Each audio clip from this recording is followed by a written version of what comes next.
Ranking Member Jayapal and distinguished members of the subcommittee.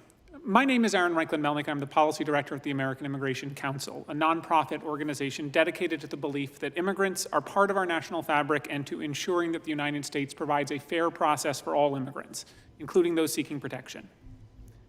There should be no doubt that we need new laws and more resources to respond to the current situation at the border. The last time Congress made any major changes to the asylum process was 1996, when the Macarena was still a hit dance craze and the main concern at the border was Mexican laborers seeking work. Our asylum system was designed in a largely pre-digital age before the rise of social media, smartphones, translation apps, and a world that has become smaller than ever. Over the last decade, presidential authority to address the border has been stretched as far as it can go and often taken beyond what the law allows. Every president over the last 20 years, from Bush through Biden, has called for changes in the law and for more resources. Even President Trump previously said in 2018 that, quote, the only long-term solution, end quote, was for Congress to act. But despite decades of bipartisan agreement that Congress needs to legislate, with of course stark disagreements as to how, in recent months an unusual theory has taken hold, that the president can shut the US-Mexico border to migrants with the stroke of a pen and no help from Congress. This theory is fundamentally wrong. No such authority exists, not even Section 212F of the Immigration and Nationality Act, which in 2018 President Trump tried and failed to use to shut the border. But even if there were some overlooked law on the books which authorized the president to turn away everyone, operational and diplomatic limitations prevent any president from simply shutting the border overnight. First, US and international law still require a screening for anyone who expresses a fear of persecution before deportation, even if asylum itself is banned.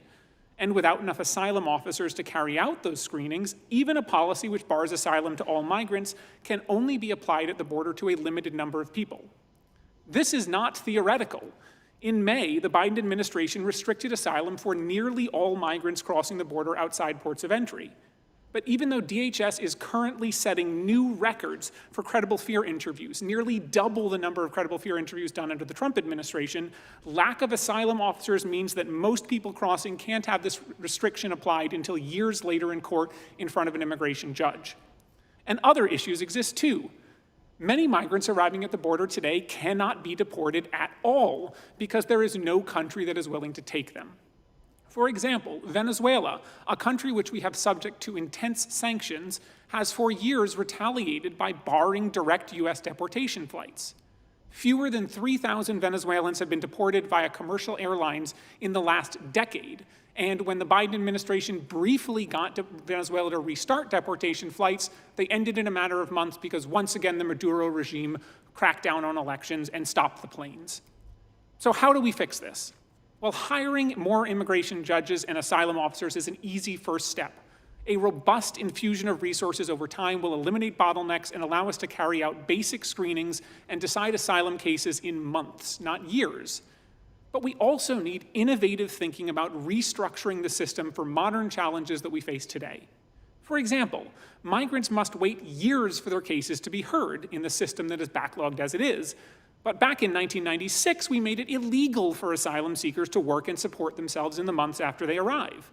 If asylum seekers could work, they wouldn't have to sit around in shelters all day, and they could support themselves. And if the federal government played a leading role in coordinating arrivals, cities could work together and tap federal resources to get people on their feet as they go through the process with limited impact on local budget and an improvement of the process for everyone. Beyond providing sufficient resources to reestablish a functioning asylum system, Congress must also pay attention to our legal immigration system, which is plagued with backlogs and rising costs.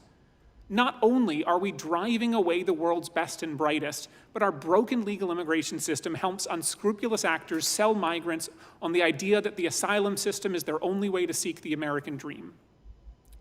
Over the last decade, we've seen presidents try more and more aggressive crackdowns and ramped up enforcement. It has not worked. So today, Congress has a choice.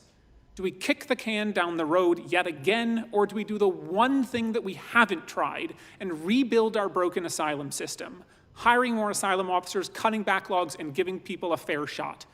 I urge legislators to address this issue with the seriousness it deserves and not to fall for a myth that can be solved overnight. Thank you, and I look forward to your question. Thank you very much. We'll next hear from Mr.